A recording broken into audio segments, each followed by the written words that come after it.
Богатите хора не живеят така, както си мислиш. Всички си представят едно и също. Лукс, коли, пътувания, никакви притеснения. Но ето нещо, което рядко се казва. Заможните хора не харчат безконтролно. Те пак броят всяка стотинка. Просто го правят на друго ниво. Те не питат, мога ли да си го позволя.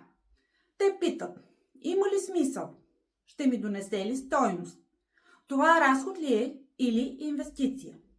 Разликата не е в това колко пари имаш. Разликата е в отношението ти към парите. Богатите не купуват, за да впечатлят. Те купуват, когато има смисъл. А вие мислите ли, че богатите нямат никакви притеснения или просто управляват притесненията си по-добре? Пишете ми в коментарите.